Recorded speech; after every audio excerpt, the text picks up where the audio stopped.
Happy Monday and welcome back to our podcast series entitled Finding God In. And yesterday on Sunday, as we introduced this week, we shared how this week we would be finding God in the midst of transition. And yesterday I said that every transition begins when something ending ends. And as I welcome you into this particular Monday, it is a very particular Monday in the lives of all of us here at Christ the Redeemer Catholic Church in Thibodaux. I know that many of us who are listening to this podcast perhaps find ourselves outside of the geographic embrace of the parish family here at Christ the Redeemer. And today's podcast is going to feel a little different because this Monday, in the midst of finding God in transition, is certainly a very different Monday for those of us here inside the family at Christ the Redeemer Catholic Church. This past weekend, of course, we were embraced by our bishop, Bishop Fabre, as he announced not only that the diocese has released the changes in priest assignments, but in so doing, we were informed by our bishop that Father Bryce Higginbotham, our associate pastor here at Christ the Redeemer, will be transitioning to soon, on July 1, be the administrator at Holy Cross Catholic Church in Morgan City. As we find ourselves now finding God in the midst of transition, I wanted to offer just a few thoughts this morning specifically about this transition at Christ the Redeemer. First, I just want to say I thought Father Bryce did a great job this weekend. I've never been more proud of him as a brother priest, as really a co-pastor with me here at Christ the Redeemer, and as a man that I've come to really respect in a very beautiful way. Specifically, I thought Father Bryce did a wonderful job with composing himself. I thought his maturity was on full display. I thought he did a great job of loving us well, knowing that the words that were coming from his heart were really piercing our own hearts. Secondly, I thought his honesty and transparency from his heart were real gifts to us, as sharing how he feels about everything and doing so in such a very beautiful and yet vulnerable way, I thought was a real gift to us as a parish family. And finally, I was really blessed with how he balanced the why of the assignment change with just giving us space to be where we are.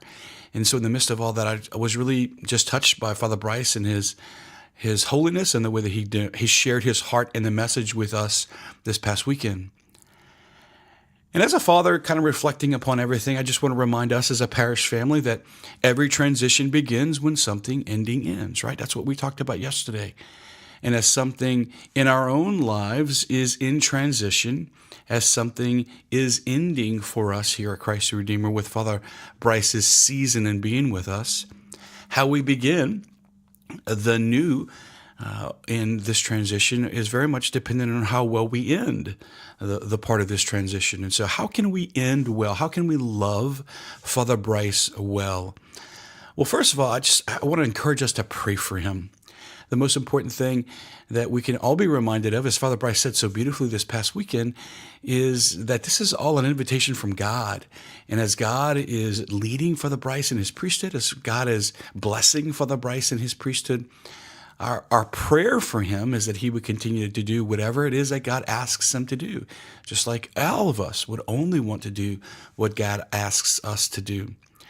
First thing that we can do to love Father Bryce well is to pray for him. Secondly, I would encourage all of us here at Christ Redeemer as a parish family to speak to him. In other words, share your heart with him. And as you share your heart with Father Bryce, I would encourage you into three very specific things. Number one, let your feedback be personal. He has touched our lives in a very beautiful way, and nothing touches the heart of a priest more than when people share their hearts with him. So be personal as you share feedback with Father Bryce. Number two, go deep. I would encourage you to not just share your laughter and your fond memories of this really funny thing or that kind of kooky thing, but to share your heart with him and go deep. Like, what has happened in your relationship with God because of his relationship with God and his time with us as our shepherd? And then thirdly, I would encourage you to not risk being vulnerable. Sometimes what prevents us from really going deep and sharing our hearts with somebody is a fear of vulnerability. And that's okay, because as Father Bryce so beautifully has shown us in his time with us, vulnerability before the Lord is just receptivity from and in the Lord.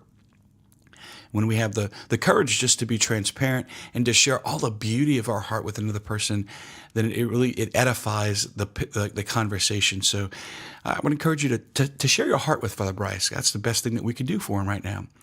And then thirdly, ask him what he needs. Maybe he needs some help. Maybe he needs just our prayer in a very specific way. But don't be afraid, as we are in conversation, to ask him what he needs from us as a parish family so that we can love him beautifully. Personally, I would just like to say thank you to Father Bryce. He has been a brother in the Lord that I cherish our friendship and look forward to that friendship continuing to unfold. He's probably been, if not certainly one of the most comfortable priests I've ever had the privilege of working with.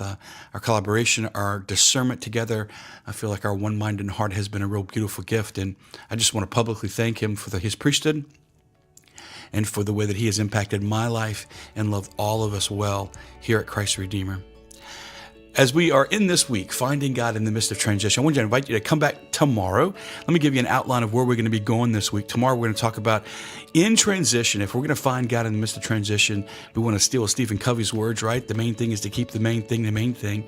What are the main things that we need to hold fast to in the midst of transition? Wednesday, we're going to talk about coming to peace with that which is ending. Thursday, we'll talk about letting go in the midst of that which is ending. Friday, we're going to talk about paying attention to what we need when we can't get what we want. That's going to be a really awesome conversation. And then finally, Saturday, we're going to put things in a context, because not every transition is life-changing or life-altering. Sometimes just transition is transition. So that's where we're going together this week. I hope you have a wonderful week. Again, let's continue to pray for Father Bryce, share our hearts with him, and let's publicly and privately thank the Lord for all that he has done for us through him in our lives. God bless you.